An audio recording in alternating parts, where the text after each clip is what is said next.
शेती म्हटलं की आपल्या कानावर नकारात्मक गोष्टीच येतात. शेतीत आता राम राहिला नाही, शेती करून पोट भरत नाही, पाऊस हा असा बेभरोशी झालाय, बी बियाणांचा खर्च निघाला तरी पुष्कळ आहे. पण ही निराशा बाजूला सारत एका युवा उद्योजकाने शेतकऱ्यांना व्यावसायिक करण्याचा ध्यासच घेतलाय. To make farmers professional and agri business global या टॅगलाईनने द फार्मची सुरुवात झाली. द फार्मचे को फाउंडर रितेश भाऊसाहेब पोपळघट आज आपल्यासोबत आहेत.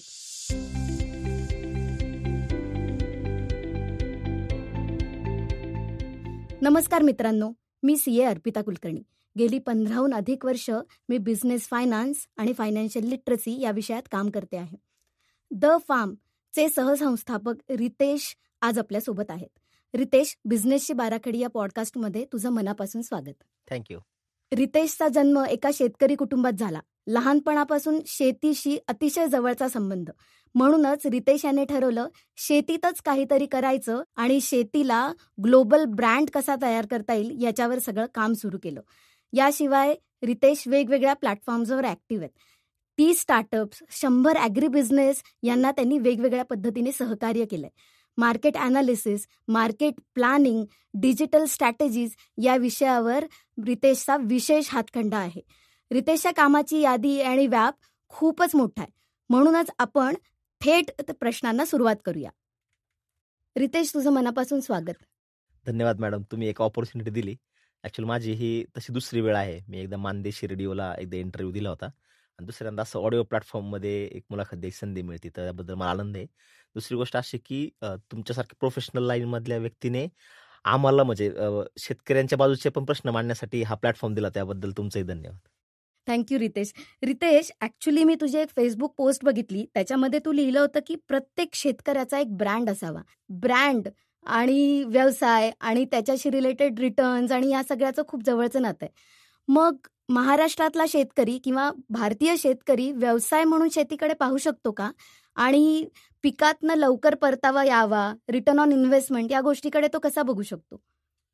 आता मुळातच रिटर्न ऑन इन्व्हेस्टमेंट, कोणताही व्यवसाय जो असतो तिथं रिटर्न ऑन इन्व्हेस्टमेंट असतं की जेवढे रुपये तुम्ही टाकाल त्यात तुम्हाला काही ना काही 1 रुपया तुम्ही टाकला तर 1.5 मिळावे किंवा 2 मिळावे, असा प्रत्येकाचा उद्देश असतो. ॲग्रिकल्चरमध्ये तो पॉईंट आहेच आहे की जिथं इन्व्हेस्टमेंट आहे तिथं रिटर्न मिळालेच पाहिजेत. पण इथनं सुरुवात या गोष्टीपासून होते की प्रत्येक शेतकऱ्याचा ब्रँड का. ओके, जे तुम्ही पोस्ट वाचली त्यापासून. तर तुम्ही बघा, आज तुम्हाला नाव आहे, मला नाव आहे, पुस्तकाला नाव आहे, मोबाईलला नाव आहे, अगदी तुमच्या घरातली पिन जरी येत असेल स्टेपलरची तिला पण नाव आहे, बरोबर.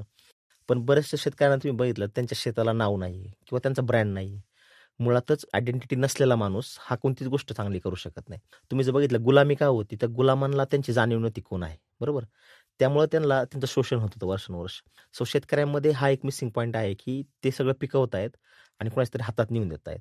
तिथं त्यांची आयडेंटिटी असते तर कदाचित त्यांना 2 रुपयाची व्हॅल्यू जास्त मिळली असते. त्यामुळे आमचा हा उद्देश आहे की ब्रँडिंग म्हणजे फक्त नाव नाही, तर ब्रँडिंग म्हणजे एक प्रोसेस की शेतकऱ्यांना स्वतःची आयडेंटिटी क्रिएट करून देणं. सो आम्ही तो अप्रोच जवळ ठेवला आहे की प्रत्येक शेतकऱ्याचा ब्रँड असावा. दुसरी गोष्ट की शेतकऱ्यांनी प्रोफेशनल व्हावं. म्हणजे असं नाही की शेतकरी प्रोफेशनल नाही आहे, पण तुम्ही जर बघितलं तर काही परवा दिवशीच आम्ही एक डेटा वाचवतो होतो की ॲग्रिकल्चरमध्ये एज्युकेटेड लोकांचं प्रमाण खूप कमी आहे. म्हणजे नियर अबाउट 30-35% फक्त 4थी पास असलेले लोक आहेत. त्यानंतर हा मी टाइम्स ऑफ इंडियाचा तुम्हाला डेटा सांगतोय. त्यानंतर थोडंसं जास्त प्रमाण म्हणजे नाही का, नंतर ग्रॅज्युएट, नंतर मग असं पोस्ट ग्रॅज्युएट, PhD असं प्रमाण कमी कमी कमी होत जाते. तुम्ही जर बघितलं वकील असेल तर वकिला शिक्षण पूर्ण घेतलेला माणूस वकिली करू शकतो, अर्धवट शिकलेला माणूस करू शकत नाही. सो आता इथून पुढच्या काळामध्ये पूर्ण एज्युकेटेड, पूर्ण नॉलेज, पूर्ण स्किल्स असलेला व्यक्तीच ॲग्रिकल्चरमध्ये काम करू शकतो. हिथं स्किल सेट्स मिसिंग आहेत, बरोबर. म्हणजे फक्त प्रोडक्शनचे स्किल सेट असलेला माणूस सगळं काय करू शकत नाही, त्याला पूर्ण व्हॅल्यू चेन माहीत असली पाहिजे. सो रिटर्न ऑन इन्व्हेस्टमेंटच्या बाबतीत जर तुम्ही विचार केला तर जेवढी गुंतवणूक केली त्याचा परतावा मिळवण्यासाठी जे काय बेस्ट करायला पाहिजे ते शेतकऱ्यांनी केलं त्याला रिटर्न ऑन इन्व्हेस्टमेंट मिळू शकते. दुसरी गोष्ट, शेतीकडे व्यावसायिक दृष्टिकोनातून पाहावंच लागेल. हा प्रॉब्लेम आहे की आपण व्यावसायिक दृष्टिकोनातून पाहत नाही असं नाही, पण व्यावसायिक करणं आणि व्यवसाय चांगल्या पद्धतीने करणं ह्यात फरक आहे. म्हणजे सध्या चाललंय त्यातले काही लोक चांगल्या पद्धतीने करतायत, पण नुसतं व्यवसाय करणंच हे नाहीये. तुम्ही बघितलं तर एंटरप्रेनरमध्ये पण फरक आहे. समजा वडापावचा छोटा गाडा चालवणारा आणि वडापावचा स्टँडर्ड आउटलेट चालवणारा ह्यात फरकच आहे ना. सो त्या छोट्या गाड्यापासून स्टँडर्ड आउटलेटपर्यंतची प्रोसेस म्हणजे ब्रँडिंग आहे. सो रिटर्न ऑन इन्व्हेस्टमेंट पाहिजे असेल तर बेस्ट प्रॅक्टिसेस त्यात गेल्या पाहिजेत, तर तुमचं आउटलेट लेवलला जाईल, तुमचे प्रोड्यूस तुम्हाला विकता येईल. हां, यात काही लिमिटेशन पण आहेत. असं नाही की 100% हे होईल. पण हळू सुरुवात करायला हरकत नाही. नक्कीच रितेश. रितेश, आता पुन्हा एक व्यावसायिक प्रश्न विचारते. नफा. जेव्हा शेतीमधला नफा असा विषय येतो, तेव्हा बेसिकली तुम्ही काय इनपुट तुमची कॉस्ट आहे, तुम्ही काय पद्धतीने ती गुंतवताय आणि त्याच्यामधनं मिळणारा परतावा किंवा त्याच्यातला होणारा सेल्स. तर नफा या गोष्टीचा शेतीमध्ये विचार करतो आपण आणि त्याचा व्यवसाय म्हणून पण विचार करतो, तेव्हा कोणते घटक विचारात घ्यावेत? म्हणजे कुठल्या ठिकाणी माझी शेती आहे, कुठलं पीक घ्यावं, किती गुंतवणूक करावी, हे सगळे महत्त्वाचे फॅक्टर आहेत. तर त्या संदर्भातली आणि आम्हाला इनपुट्स हवेत. आता मुळातच कसं आहे, तुम्ही लक्षात घ्या, तुम्ही कधी ऐकलं असेल की महाराष्ट्रात एका शेतकऱ्याने सफरचंद लावलं. बरोबर. आता तुम्ही असं कधी ऐकलंय का की मॉलमध्ये महाराष्ट्रातलं सफरचंद विकायला आहे? तुम्ही काय ऐकताय? गालाचं सफरचंद आहे, न्यूझीलंडचं सफरचंद आहे, काश्मीरचं आहे, हिमाचलचं आहे. बरोबर. नक्कीच. कसं असतं लक्षात घ्या, प्रत्येकाला त्याची कंडिशन ठरवून दिलेली आहे. म्हणजे उदाहरणार्थ महाराष्ट्रात सफरचंद लावलं तर येईल का? नाही. बरोबर. त्यामुळे प्रत्येक पिकाचं स्थान हे ठरलेलं आहे. बरोबर. त्याची प्रत्येकाची एक सर्टन कंडिशन आहे. दुसरी गोष्ट पिकांची निवड. आता उदाहरणार्थ काय महाराष्ट्रातल्या काही कंडिशन्समध्ये बाहेरची पण फळं आली, पण ती सूट झाली. काही भाजीपाले आला तर पण सूट झाला. पण प्रत्येकच झाला असं नाही. बरोबर. समजा उदाहरणार्थ तुम्ही कोकणामध्ये जर ठरवलं की बाबा इथं आपण भाजीपाला शेती करायची. इतका पाऊस पडतोय ते हं. भाजीपाला शेती तेवढ्या स्केलमध्ये टिकणार नाही. त्यामुळे तिथं बेल्टच ग्रो नाही झाला. बरोबर. मग तुम्ही जर बघितलं सोलापूरमध्ये डाळिंबाचा बेल्ट ग्रो झाला. कारण डाळिंबाला मुळात पाणीच कमी लागतं. सो प्रत्येक पिकाची निवड, प्रत्येक पिकाचं स्थान, बरोबर, हे ठरलेलं आहे. प्रत्येक पिकाची कंडिशन ठरलेली आहे. समजा तुम्हाला जर मोकळ्या जागेत राहायची सवय लागली आणि तुम्हाला अचानक एखाद्या कंजेस्टेड रूममध्ये राहायला लावलं, तर तुमची चिडचिड होणार. तुम्हाला रिस्पॉन्स नाही मिळणार. किंवा तुम्ही आधी एखाद्या ऑफिसमध्ये काम करताय, तिथं तुम्हाला एकदम हेल्दी वातावरण आहे, एसी आहे वगैरे, आणि अचानक तुम्हाला एखाद्या ह्युमिड ऑफिसमध्ये नेऊन बसवलं, तर तुमच्या चिडचिड होणार, तुमचा परफॉर्मन्स कमी होणार. सेम लाईक पिकाचे पीक पण सजीव आहे. तुम्ही जर जगदीशचंद्र बोस ज्यांनी रिसर्च केला ते सांगत होते की झाड पण झोपतं, झाड पण श्वास घेतं. पण झाड आणि माणूस हा एकच आहे. तो पण सजीव आहे, आपण पण सजीव आहे. त्याला पण त्याच्या सगळ्या गोष्टी त्याला करायच्यात आणि माणसाला पण करायच्यात. सो ह्या गोष्टी सेम आहेत. सो प्रत्येक पिकाची कंडिशन, प्रत्येक पिकाची निवड ही वेगवेगळी आहे. सर्टेन कंडिशनमध्ये ते कसं निवडायचं हे प्रत्येक शेतकऱ्याने त्याचा अभ्यास करून ठरवावं. प्रत्येक लोकेशननुसार ठरवा. हां, तुम्हाला ट्रायल एरर करायचं तुम्ही करू शकता, असं काही अडचण नाही. आता ड्रॅगन फ्रूट मलेशिया, थायलंडमधलं पीक आहे, आपल्या इंडियात पण ग्रो व्हायला लागलं आता हळूहळू. पण तुम्ही बघितलं तर त्याचं जी ही आहे म्हणजे क्लायमॅटिक कंडिशन आहे ती बऱ्यापैकी मॅच होणार आहे. सो तिथं आलं. पण अचानकच तुम्ही जर अति थंड प्रदेशातलं पीक इथं आणाल आणि ते लावायचा प्रयत्न कराल, तर मला माहित नाही की ते किती सुटेबल होईल. सो हे त्या पिकानुसार ठरतं. दुसरी गोष्ट गुंतवणूक. आता गुंतवणूक करताना तुम्ही बऱ्याच गोष्टींचा विचार केला पाहिजे. मी तर कायम सांगतो की जेवढी तुम्हाला गुंतवणूक करायची त्याच्या दुप्पट पैसे तुमच्याकडे पाहिजेत किंवा तिप्पट पैसे पाहिजेत. हे कशामुळं? समजा उदाहरणार्थ तुम्ही इथनं मुंबईला चाललाय आणि मुंबईला जाताना मी तुम्हाला मस्त फर्स्ट क्लास एसीचं तिकीट बुक करून दिले आणि तुम्हाला मुंबईला सकाळी 11 वाजता मीटिंग आहे. रेल्वे 8 वाजता इथनं निघणार आहे आणि ते 11 वाजता बरोबर पोहोचणार आहे आणि तुमची मीटिंग लगेच रेल्वे स्टेशनच्या बाहेरच आहे. आणि काय झालं, अचानक तुम्ही ज्या रिक्षाने ती रिक्षा पंक्चर झाली आणि तुम्हाला रेल्वे स्टेशनला पोहोचायला 2 मिनिट लेट झाला. तोपर्यंत तुमची डेक्कन क्वीन निघून गेली. आणि डेक्कन क्वीन निघून गेल्यानंतर पुढचा प्रश्न काय? मीटिंग तर करायची, बॉसने सांगितले, तिकीट तर मला फर्स्ट क्लासचं करून दिलं, तर माझी जबाबदारी आहे की मी 10 मिनिटं आधी यायला पाहिजे होतं. पण माझी चुकी काहीच नव्हती. मला पैसे द्यावे लागले.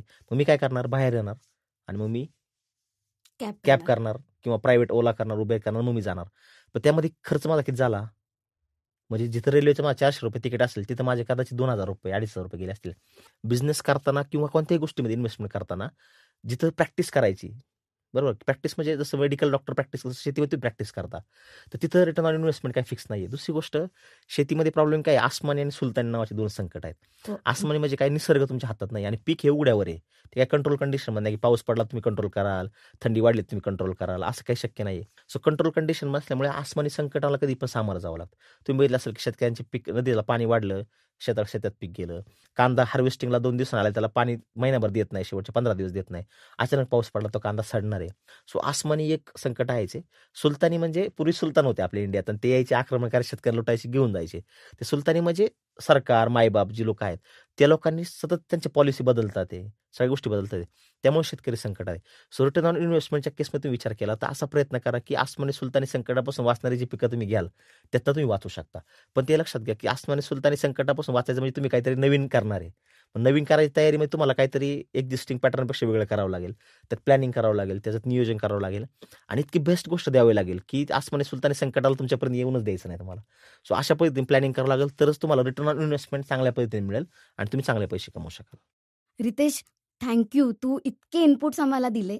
आता यामध्ये लक्षात आलं, की कंट्रोल्ड आणि अनकंट्रोल्ड काही सिच्युएशन्स असतात. तर कंट्रोल सिच्युएशनमध्ये इनपुट कॉस्ट हा महत्त्वाचा विषय आहे. म्हणजे बियाणं कुठून घेणार आहे, काय पद्धतीने त्याच्यावर आणि खर्च करायला लागणार आहेत. आणि आपण जेव्हा बोलत होतो तेव्हा असंही लक्षात आलं, की द फार्म यांनी इनपुट कॉस्टवर बरंच काम केलंय. आत्तापर्यंत 1000 पेक्षा जास्त शेतकऱ्यांना मदत केली आहे. तर त्यावर तू तुझे इनपुट्स दे ना आम्हाला. आता ह्याच्यामध्ये काय झालं, ह्याच्यामध्ये माझे एक मेंटॉर आहेत, डॉक्टर प्रफुल्ल गाडगे म्हणून. त्यांचं ॲग्रिकल्चरमध्ये जीवरसायनशास्त्र एक विषय आहे. तर तो थोडा सायन्स, केमिस्ट्री बॅकग्राऊंड आणि ॲग्रिकल्चर असं दोन्हीचा मिसिंग होता, जॉइनिंग होता. त्याच्यामध्ये त्यांचं आगरकर इन्स्टिट्यूटमध्ये पण त्यांनी काही रिसर्च केला आणि त्यांचा PhDचा विषय होता plant pathogen interaction on crop. बरोबर. नंतर त्यात आमच्या लक्षात आलं, की सर म्हणले, रितेश, झाडाला जेवढी गरज आहे ना तेवढं दिलं पाहिजे. समजा उदाहरणार्थ शेतकरी काय करतात, एकदा 6 महिन्याचं खत टाकतात. बरोबर. पण झाडं काय 6 महिन्यात लगेच ते आपटक करतं का नाही. मग त्यामध्ये खतांचे प्रकार वगैरे आहेत वेगवेगळे. पण ती गोष्ट आहे. त्यानंतर खूप बॅड प्रॅक्टिसेस चालतात, की चुकीच्या पद्धतीने शेती केली जाते. कुठेतरी एखाद्या ग्लोबल कंपन्यांच्या किंवा स्थानिक लोकल एखाद्या फेक इनपुटवाल्या लोकांच्या जाळ्यात येऊन लोकं अनेक प्रकारे त्यांचं नुकसान करून घेतात. ह्या सगळ्या गोष्टी शेतकऱ्यांना मारक आहेत. सो आम्ही त्यात एक थोडासा छोटा सर्व्हे केला. आम्ही अनेक शेतकऱ्यांना भेटलो. त्यानंतर आम्हाला कळालं, की कॉस्ट ऑफ प्रोडक्शन वाढण्याचं कारण हे आहे, की एज्युकेशन नाही. एज्युकेशन नाही आणि इम्प्लिमेंटेशन पण नाही. मग सो आम्ही एक प्रोग्राम डिझाइन केला, कृषी रसायने साक्षरता अभियान नावाचा. त्यामुळे आम्ही काय केलं, की तुम्ही कोणती रसायने वापरली पाहिजे आणि त्यातनं तुमचं कॉस्ट ऑफ प्रोडक्शन कसं कमी होईल, यावर आम्ही प्रोग्राम डिझाइन केला. आता साधारण त्याच्या 22 बॅचेस झाल्यात आणि 1000 लोकांचं ट्रेनिंग आता त्याचं पूर्ण झाले. ते ट्रेनिंग काय आहे, पहिल्यांदा आम्ही काय करतो, की शेतकऱ्याला विचारतो तुझे प्रॉब्लेम काय आहेत. ओके. त्यानंतर आम्ही त्याला सांगतो, की तू कोणत्या ट्रॅपमध्ये अडकलाय. बरोबर. नंतर त्याला आम्ही सांगतो, की तुझे कॉस्ट ऑफ प्रोडक्शन वाढण्याची कारणं काय आहेत आणि कॉस्ट ऑफ प्रोडक्शन कमी करण्यासाठी तू काय प्रॅक्टिस केल्या पाहिजेत किंवा मार्केटमध्ये येणारे इनपुट्स ओरिजिनल कोणते आहेत, डुप्लिकेट आहेत, तू कसे ओळखायचे, गव्हर्नमेंटचे रेग्युलेशन्स काय काय आहेत, एक स्टँडर्डायझेशन काय असतं प्रोडक्टचं. अशा सगळ्या गोष्टी आम्ही त्यांना शिकवतो त्या प्रोग्राममध्ये. हे सगळं शिकवल्यामुळं शेतकऱ्याला ह्या सगळ्या गोष्टी अंडरस्टँड होतात. नंतर तो त्याच्या फील्डमध्ये ते अप्लाय करतो आणि अप्लाय केल्याने ऑटोमॅटिक त्याची कॉस्ट ऑफ प्रोडक्शन ही कमी होते. कॉस्ट ऑफ प्रोडक्शन ही प्रत्येक केसमध्ये वेगवेगळी असू शकते. म्हणजे एखादा शेतकऱ्याची माती चांगली नसेल तर त्याचं ऑटोमॅटिक कॉस्ट ऑफ प्रोडक्शन वाढणार आहे. पण सरासरी साधारण 30% पासून ते 70% पर्यंत शेतकऱ्यांचं कॉस्ट ऑफ प्रोडक्शन कमी झाले. पण हे केस टू केस व्हॅरी आहे. काही लोकांचं 10% पण झालेलं आहे. पण सरासरी 30% ते 70% पर्यंत कॉस्ट ऑफ प्रोडक्शन कमी झाले. हे कशामुळं? आम्ही काही वेगळं केलेलं नाहीये किंवा आम्ही त्यांना काही सजेस्ट नाही केलं. फक्त त्यांनी एवढंच केले, की त्यांचं जे एक्झिस्टिंग प्रॅक्टिस होती त्यांनी बदलली. छोटी बदलली, असं काही जास्त बदल नाही केले. फक्त गव्हर्नमेंटचे रूल फॉलो केलेत, व्यवस्थित नॉर्म्सनुसार फवारणी केली आहे, वेळा फवारण्याच्या व्यवस्थित मेंटेन केल्या आहेत आणि जिथं केमिकलचा यूज असते तिथं थोडासा बायोलॉजिकलचा यूज केलाय. त्यामुळे तिथं सस्टेनेबिलिटी आली आणि ऑटोमॅटिक त्यांचं कॉस्ट ऑफ प्रोडक्शन कमी झालंय. हे इनपुट फार महत्त्वाचं आहे व्यवसाय करण्याच्या दृष्टीने. मला आणि एक प्रश्न आहे, की बरेचदा जेव्हा मी सेमिनार्समध्ये जाते, तेव्हा तरुण उद्योजक म्हणतात, की शेती आहे, पण लहान शेती आहे. मी काय करू त्याचं? ती पडीक आहे. तर लहान जमीनधारक शेतकरी म्हणजे नेमकं काय? आणि लहान शेतीतनं सुद्धा नफा मिळवता येतो का? आता लक्षात घ्या कसं असतं, समजा उदाहरणार्थ तुम्हाला धावायचंय, बरोबर. मी तुम्हाला ह्या रूममध्ये धावायला लावलं तर तुम्ही धावू शकता. मी तुम्हाला मैदानात धावायला लागलं तर तुम्ही धावू शकता. पण तुम्हाला मैदानात धावायला मजा येणार आहे का रूममध्ये धावायला मजा येणार आहे? ऑब्व्हियस मैदानात येणार आहे, बरोबर. हां, छोटी शेती असणं हा एक प्रॉब्लेमच आहे. तुम्ही ही गोष्ट लक्षात घ्या. पण छोटी शेती असेल म्हणून तुम्ही नाराज व्हायची गरज नाही, बरोबर. आता ह्यात काय आहे, जे तुमच्या नशिबाला, तकदीरमध्ये आले त्याच्यापेक्षा ते काय बदलू शकत नाही आपण. पण माझ्याकडे अशी अनेक उदाहरणं आहेत, की समजा 2 एकर, 2.5 एकर शेती आहे. आता माझे एक पप्पांचे मित्र आहेत पांडुरंग शेलार म्हणून. तर त्यांना कमी शेती आहे, 1.5 एकरच आहे. पण ते काय करतात, ऊसाचं प्रोडक्शन 102 टन, 105 टन घेतात आणि तसं ॲव्हरेजली कंपॅरेटिव्हली 28 ते 35 टन लोकांचं आहे. मग ते 3 एकराचं उत्पादन 1 एकरामध्ये घेतात, बरोबर. त्यामुळे ज्यांच्याकडे कमी शेती आहे त्यांनी मिनिमल जागेमध्ये जास्तीत जास्त प्रोडक्शन कसं घेता येईल ह्यावर त्यांनी विचार केला पाहिजे आणि त्यातनं त्यांची परिस्थिती बदलू शकते. दुसरी गोष्ट, नुकसान जे आहे नाही का त्यांचं, ते कमी कसं करायचं? नुकसान कमी करण्यासाठी मग तुम्ही अशी प्रॅक्टिस करा, असं नॉलेज घ्या, अशा लोकांच्या टचमध्ये राहा, की जे तुमचं नुकसानच होणार नाही. तुम्हाला कोणी फसवू शकणार नाही. त्यामुळे ज्यांच्याकडे छोटी शेती आहे, त्यांनी हळूहळू हा प्रयत्न करायचा, कमी जागेमध्ये जास्त प्रोडक्शन कसं घ्यायचं. आणि बऱ्याचदा एक संधी अशी पण आहे, की गावाकडून शहरात खूप स्थलांतर व्हायला लागले. सो तुम्ही जर तुमच्या छोट्या शेतीत जर एक मॉडेल यशस्वी केलं, तर तुम्हाला कॉन्ट्रॅक्टवर शेती भविष्यात घेता येऊ शकते आणि तुम्ही चांगल्या पद्धतीने त्यात करू शकता. दुसरी गोष्ट, दुसरं एक हा प्रकार आहे, की शहरातली लोकं गावाकडे शेती घेतात आणि त्यांना तिथं शेती करायची. हा एक हो. मोठा क्लास आहे. तर त्या क्लासला मी हे सांगेल, की जे पार्शियल मॉडेल आहेत, म्हणजे तुम्हाला जॉब करून तिकडे काय करायचं असेल तशी पिकं तुम्ही निवडा, तशा परिस्थितीनुसार नियोजन करा आणि त्या पद्धतीने मग तुम्ही काम करा. नाहीतर तुम्हाला असं वाटेल की रोजच्या नियोजनातली पिकं जर तुम्ही घेतली की ज्याला डेली प्रॅक्टिस फॉलो करावी लागते, तशा पिकामध्ये तुमचा निभाव नाही लागणार. तुम्हाला जर टिकायचं असेल तर तुम्ही ज्या पिकांमध्ये तुमचं एफर्ट्स कमी आहेत, तुमचं लक्ष कमी द्यावं लागणार आहे, अशी पिकं घ्या. मी तुम्हाला एक सुंदर उदाहरण सांगतो. मंगळवेढा ज्वारी नावाची एक ज्वारी आहे. मंगळवेढा एक सोलापूरच्या जिल्ह्यामधला एक परिसर आहे. संत दामाजींचा आणि बसवेश्वरांचा पण बराचसा काळ त्या तालुक्यात गेलाय. तर त्या तालुक्यामध्ये बांधच नाहीये. तिथं काय करतात लोकं, ज्वारी पेरतात आणि डायरेक्ट काढायला जातात. सो तिथं काय प्रॅक्टिस करायची गरजच पडत नाही. पण हं. ती कंडिशन मंगळवेढ्यासारखी सगळीकडे नाहीये. So certain condition to condition, case to case हे वेगळं असणार आहे. पण असं पण होऊ शकतं. आणि तुम्ही जर ग्रेप्समध्ये बघितलं तर तुम्ही नाशिकला जा. ग्रेप्समधला शेतकरी इतका अपडेट असतो. परत टेम्परेचर, तिथली ह्युमिडिटी, वॉटर पर्सेंटेज, पावसाचं प्रमाण, आजचं वाऱ्याची दिशा, हे सगळ्या गोष्टी बघत असतो. इतक्या बारीक गोष्टी बघून तो प्लॅनिंग करतो आणि तो खूप अपडेट असतो. म्हणजे पहाटे जरी फवारणीची वेळ आली तरी त्याची करायची तयारी आहे. सो ह्या 2 केसमध्ये तुम्ही फरक ओळखला पाहिजे. हां, जिथं जास्त एफर्ट आहे तिथं पैसे पण आहेत. जिथं कमी एफर्ट आहे तिथं पैसे पण कमी आहे. सो ज्यांच्याकडे छोटी शेती आहे आणि ज्यांना पार्ट टाईम शेती करायची, त्यांनी हे 2 मॉडेल समजून घेतले पाहिजे आणि मग शेती केली पाहिजे. नक्कीच. म्हणजे आता तू जे मंगळवेढा ज्वारीचं उदाहरण दिलंस, त्याच्यामध्ये हे लक्षात आलं, की एकत्र येऊन शेती करण्यात नफा वाढतो. पण मला असं विचारायचं आहे, की एकत्र येण्यात नफा वाढतो हे जरी समजत असलं, तरी प्रॅक्टिकली हे पॉसिबल आहे का? हो, इट्स पॉसिबल. कारण काय आहे तुम्ही लक्षात घ्या, एकत्र येऊन शेती करणं हीच काळाची गरज आहे. आता तुम्ही ऐकलं असेल बऱ्याचदा, की ज्यांची प्रगती होती ना, त्यांची फॅमिली जॉइंट असते. हो. तुम्ही बघा आणि फ्रॅगमेंटेड माणूस कधीच प्रगती करू शकत नाही. हे अनेकांनी हे अनुभवलंय का? तिथं प्लॅनिंग, नियोजन, कामाचं वाटप, त्याच्यानंतर जबाबदाऱ्या ह्या बरोबर वाटून घेतल्या जातात आणि त्यातले हे व्यक्ती करतात. बऱ्याचदा मी हे अनुभवलंय, की जो पॉलिटिशियन व्यक्ती असतो ना, त्याच्याकडे बघा त्याची फॅमिली जॉइंट असते. मग तो एकतरी 2 सभाला गेला, त्याची बायको आहे दुसरी सभेला, त्याचे पुतणे एकीकडं, त्याचा भाऊ एकीकडं आणि ते प्रत्येक गोष्टी होल्ड ठेवून असतात. त्या केसमध्ये शेतकऱ्यांना पण तसं आता करणं गरजेचं आहे. कारण तुम्हाला यश मिळवायचं असेल, तुम्हाला एकत्र येणं गरजेचं आहे. आता गव्हर्नमेंटने 2-3 इनिशिएटिव्ह त्याच्यामध्ये आहेत. एक तर पहिला गटशेतीचा इनिशिएटिव्ह आहे. गटशेती म्हणजे काय? तुम्ही एकत्र या, गट बनवा 10-20 लोकांचा. जसं महिला बचत गट आहे, तसे शेतकऱ्यांचे पण पुरुष शेतकरी गट आहेत. तसे तुम्ही शेतकरी गट बनवा, महिलांचा किंवा पुरुषांचा आणि गटशेतीच्या माध्यमातून तुम्ही हे करा. पाणी फाउंडेशन नावाची एक NGO आहे आमिर खानची. त्यांनी गटशेतीसाठी खूप चांगलं काम महाराष्ट्रात उभं केलंय. त्याच्या आधी पण गटशेतीसाठी काम झालं होतं, पण त्यांनी एक व्यापक स्वरूप दिलं. त्याच्या पुढं तुम्हाला थोडं जायचं असेल, गटशेतीमध्ये काय होतं समजा तुम्ही इर्जिक नावाचा प्रकार ऐकला असेल, किंवा काही लोकं काय करतात, आमच्याकडे सावड नावाचा प्रकार आहे. सावड म्हणजे काय, की आज तुम्ही माझ्या शेतात खुरपायला या, उद्या मी तुझ्या शेतात येऊ, बरोबर? तर हे बेसिक मॉडेल झालं. नंतर समजा तुम्हाला एखादे कृषी निविष्ठा खरेदी करायचा आहे, म्हणजे औषधं खरेदी करायची तर तुम्ही कंपनीला बार्गेनिंग करा, की आम्ही 10 लोकं आहेत, आमचा क्रॉपिंग पॅटर्न सेम आहे, तर तुम्ही आम्हाला ही औषधं ह्या डिस्काउंटमध्ये द्या. किंवा ज्या दुकानदाराकडे तुम्ही घेणार आहे, तर तुम्ही ते करा. काही शेतकऱ्यांनी तर स्वतःचीच दुकानं चालू केलीत. का? तर गटशेतीच्या माध्यमातून. गटशेतीचं पुढचं जे व्हर्जन आहे ते फार्मर प्रोड्युसर कंपनी आहे. फार्मर प्रोड्युसर कंपनी हा शेतकऱ्यांचा समूह आहे. म्हणजे तुम्ही असं समजा, की कंपनी ॲक्टमधलीच ती कंपनी आहे. पण तिथं एक बेसिक प्रायव्हेटायझेशनचं मॉडेल फॉर फार्मर डेव्हलपमेंट. त्याच्यामध्ये मग 500 शेतकरी, 1000 शेतकरी, 1500, 2000 शेतकरी असे एकत्र येतात आणि ते शेतकरी येऊन फार्मर प्रोड्युसर कंपनी स्थापन करतात. डायरेक्टर वगैरे हे 5-10च्या संख्येमध्ये आहेत. पण सभासदांची संख्या जास्त असते आणि कॉपरेटिव्हमधलं मॉडेल इथे इम्प्लिमेंट केलं जातं. मग शेतकऱ्यांसाठी कृषी निविष्ठाचं केंद्र उभा करणं, त्यांच्या मालाला उत्पादन तयार करून देणं, त्यांचं ट्रेनिंग असणं, त्याला टेक्नॉलॉजीचा यूज करायला लावणं, त्यांचा माल विकून देणं, अशा अनेक गोष्टी करतायत. त्याच्यातलं एक यशस्वी मॉडेल म्हणजे सह्याद्री फार्म्स, जे नाशिकला आहे. तर 2009 मध्ये साधारण त्यांच्यातली सुरुवात झाली, की त्यांना थोडासा त्यांचा माल विक्रीसाठी युरोपियन बाजारात खूप अडचण आली. नंतर मग 2014 पासून त्यांनी ॲक्टिव्हली पार्टिसिपेट करून आज त्यांचे 25,000 पेक्षा जास्त शेतकरी त्यांनी जोडलेत आणि त्यांच्या प्रत्येक शेतकऱ्याचा माल हा देशाच्या बाहेर निर्यात होतो. ही अभिमानाची गोष्ट आहे. तुम्ही जर तिथे जाऊन बघितलं सह्याद्री फार्म्सला नाशिकला, तर तुम्हाला विश्वास नाही बसणार, की एखादं कॉर्पोरेट IT पार्क कसं असतं. मी आता मागं बघायचो, की Appleचं ऑफिस असं गोल राउंडमध्ये दाखवलेलं किंवा Googleचं ऑफिस गॅरेजमधनं चालू झालं, आता खूप मोठं दिसतंय किंवा इन्फोसिसचं ऑफिस. तसं तुम्ही सह्याद्री फार्म्सचा जर एरिया बघितला, तर तुम्हाला एखाद्या युरोपियन कंट्रीमध्ये आल्याचं फील येईल. इतकं भारी ते त्यांचा एरिया, त्यांचे प्रिमायसेस, त्यांचे गोडाऊन, स्टोरेज, त्यांचे आउटलेट एकदम ग्लोबल स्टँडर्डचं. सो एक शेतकऱ्यांचा समूह एकत्र येऊन ह्या गोष्टी करू शकतो. हे आपल्या इंडियात प्रूव्हन झाले. छोट्या-छोट्या स्केलला हे मॉडेल तयार व्हायला लागलेत. पण जोपर्यंत शेतकऱ्याला अनुभूती येत नाही, की आपण एकत्र येत नाही, तोपर्यंत त्यांचं काहीच होऊ शकत नाही. कारण जोपर्यंत तुम्ही एकटे लढणार आहे, तोपर्यंत तुम्ही यशस्वी होऊ शकत नाही. तुम्ही जर समूहाने लढला, तर तुम्ही आसमानी सुलतानी आणि सगळ्याच गोष्टींशी लढू शकता. नक्कीच. शेती करताना बेसिकली सप्लाय चेन मॅनेजमेंट मगाशी तुझ्या बोलण्यात पण आलं, की प्रोडक्शन माहिती आहे आपल्या शेतकऱ्यांना.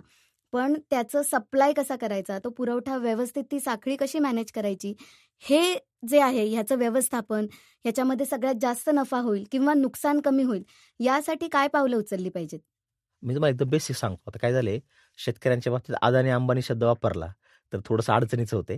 पण पूर्वी लोकं सांगतात, की एक चांगले मेंटॉर माझे मला म्हणाले, "अरे, लोकं पहिले 90sमध्ये टाटा, बिर्ला म्हणायचे. आता अदानी, अंबानी म्हणतात." सो काही आता तेव्हा परिस्थिती वेगळी होती आणि आता वेगळी होती असं काही नाहीये. सो मी उद्योजकांच्या ह्याच्या भाषेत तुम्हाला सांगतो. मी अदानीच्या मुलाचा एक इंटरव्ह्यू बघितला होता. अदानी हे स्टोरेजमध्ये काम करतात. म्हणजे धान्य स्टोअर करून ते विकतात. त्यांचा तो खूप मोठा बिझनेस आहे. नंतर ते पोर्ट्स थ्रू विकतात वगैरे. तर त्यांच्या मुलाच्या इंटरव्ह्यूमध्ये मला ॲक्चुअली माझे मेंटर दीपक चव्हाण त्यांनी तो इंटरव्ह्यू मला बघायला लावला. "तू ते इंटरव्ह्यू बघ, थॉट प्रोसेस बघ. मग तो माणूस कोण, हा विषय सोडून दे." त्यात त्यांनी खूप छान सांगितलं, की तुम्हाला जर प्रगती करायची असेल तर रस्ते चांगले पाहिजेत. कारण तुमचा माल कमी वेळात योग्य जागी पोहोचला पाहिजे. दुसरी गोष्ट, तुम्हाला जास्त वेळ तो माल ठेवायचा असेल, तुमच्याकडे स्टोरेज पाहिजे. तिसरी गोष्ट, तो योग्य वेळेत पोहोचला पाहिजे आणि त्याची क्वालिटी मेंटेन राहिली पाहिजे. बरोबर. आता दुसरे एक माझे मेंटर आहेत, आनंद कुमार गाडे म्हणून. त्यांनी मला खूप सुंदर सांगितलं, की ते म्हणे, "रितेश, शेतकऱ्याने ना बंगला बांधताना आहे ना, निम्मा खर्च बंगल्यावर करा, निम्मा खर्च स्टोरेजवर करावा. म्हणजे कोल्ड स्टोरेज बांधावं किंवा एखादं गोडाऊन बांधावं, ज्यातनं त्याचा माल स्टोरेज करता येईल त्याला आणि योग्य वेळी त्याला विकता येईल." बरोबर. त्यामुळे मूल्य साखळीची सुरुवात ही स्वतःपासून करायला पाहिजे. म्हणजे तुम्ही काहीतरी शासन मूल्य साखळी एस्टॅब्लिश करेल, मग मी त्यात सहभागी होईल आणि मला ₹2 मिळतील, हा विषय सोडून द्या. तुम्ही स्वतःची मूल्य साखळी स्वतः उभी करा. आता मूल्य साखळी सुरुवात कुठून होते, तर मूल्य साखळीची सुरुवात आहे ना, ही उलटी होते. तुम्ही लक्षात घ्या.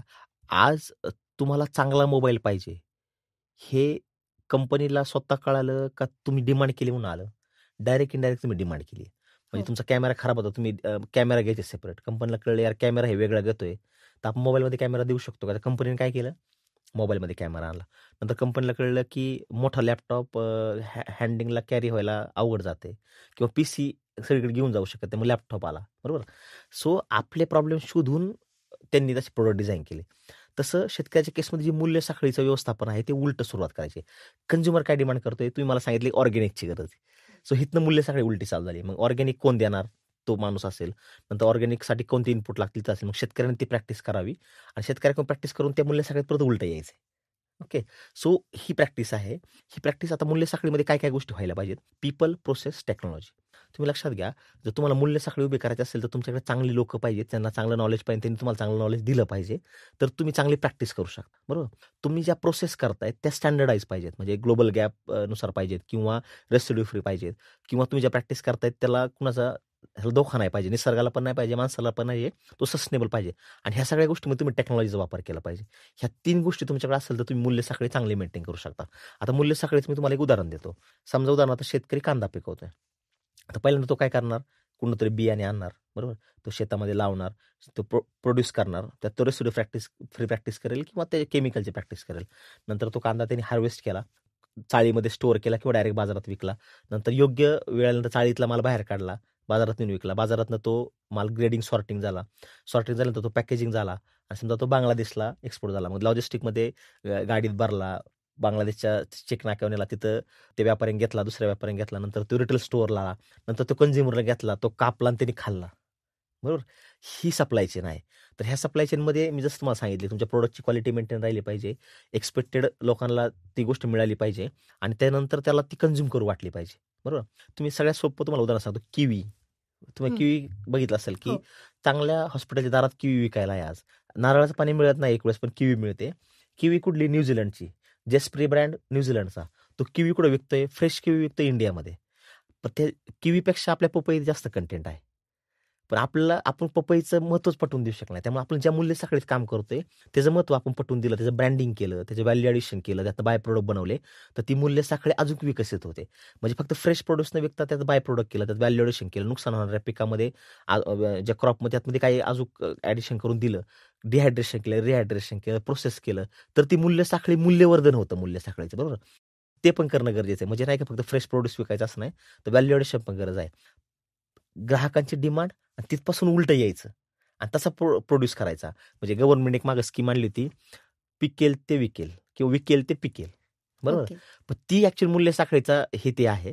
पण ते कितीपत यशस्वी झालं हे थोडंसं चेक करण्याच्या गोष्टी आहेत. पण मी तुम्हाला सांगेल, की मूल्य साखळीच्या केसमध्ये तुम्ही उलटं या, सगळी डिमांड बघा आणि तसं प्रोड्यूस करा. 100% तुम्हाला ₹2 जास्त मिळतील.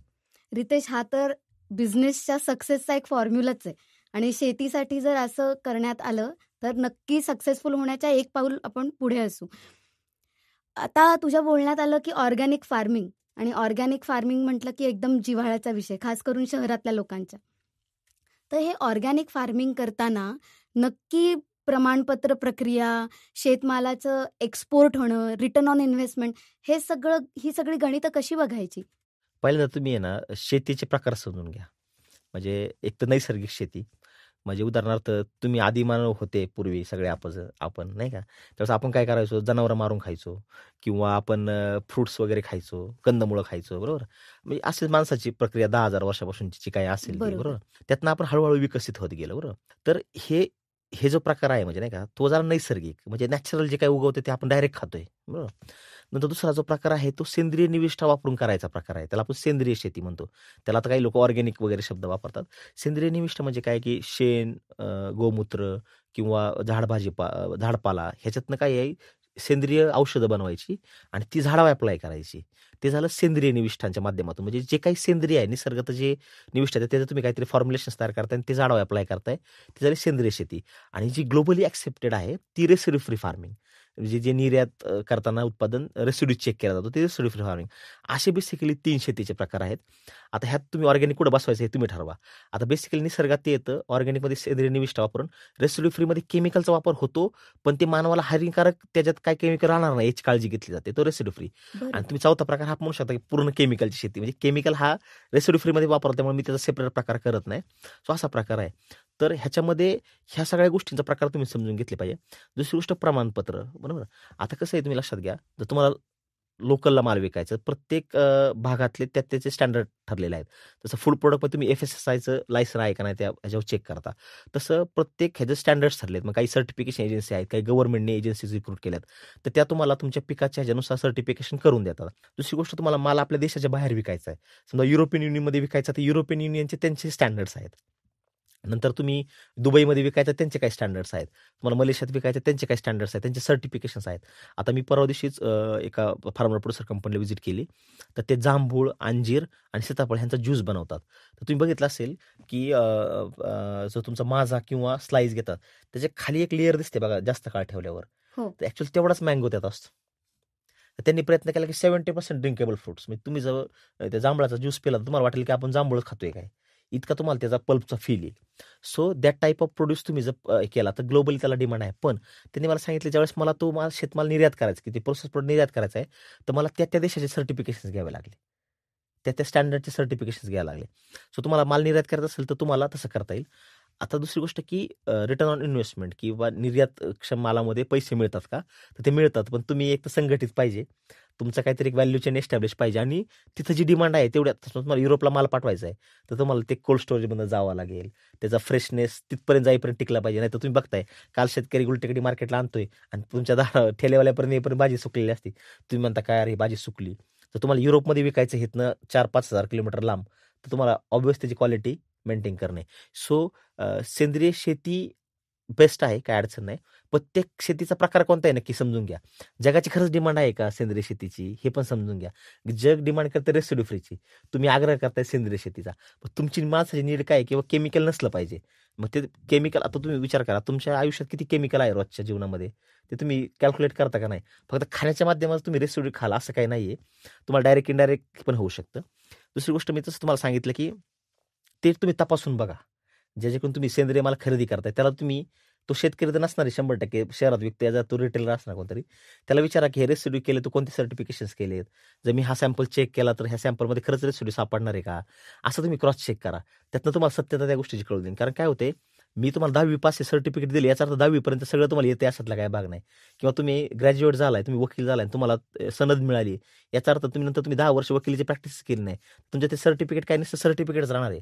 सो नुसतं सर्टिफिकेशन कामाचं नाही, त्याचं व्हॅलिडेशन पण महत्वाचं आहे. आता ह्याच्या पुढे जाऊन शेतमाल निर्यात करताना ट्रेसेबिलिटी नावाचा एक प्रकार आलाय की तुम्ही ज्या स्टेप्स वाईज ते करताय ते ट्रेस केलं जाते सगळं आता. आणि तो डेटा ट्रेस करून तो क्रॉस चेक केला जातो शेवटी आणि मग तो माल निर्यात केला जातो. जेणेकरून काय होईल की एक सॅम्पल टेस्ट करायचं मला 15-16 हजार रुपये रेसिड्यू फ्रीचं सॅम्पल टेस्ट करायला लागतात. छोटा शेतकरी करू शकत नाही. जर तो संघटित असेल तर तो करू शकतो. सो अशा पद्धतीने तुम्ही केलं तर तुमचा माल निर्यात होईल. जगाचे स्टँडर्ड समजून घ्या आणि मगच माल निर्यात करायचा विचार करा. कुठेतरी एक्सपोर्ट इम्पोर्टचे ट्रेनिंग होतात, तिथे जाऊन बसतात, तिथं फुल चार्जिंग होतात. एक्सपोर्ट इम्पोर्ट करणारे 100 मधले एक पण मला भेटला नाही आतापर्यंत. ट्रेनिंग केलेले 100 भेटलेत मला. पण त्याला म्हणलं तू किती माल एक्सपोर्ट केला. नंतर कळलं की नाही सर ते लई चॅलेंज येतात, लायसन वगैरे निघतंय पण मालच भेटत नाही त्या क्वालिटीचा. म्हणजे नुसतं तुम्ही शिकून पण फायदा नाही, ते ग्राउंडला इम्प्लिमेंट झालं का हे पण चेक करा. एक्सपोर्टेबल माल ग्राउंडला तयार होते हे पण बघा. जे एक्सपोर्ट करतात ते कशा पद्धतीने करतात हे पण चेक करा. सो नुसतं ट्रेनिंग, नुसतं नॉलेज घेऊन फायदा नाही.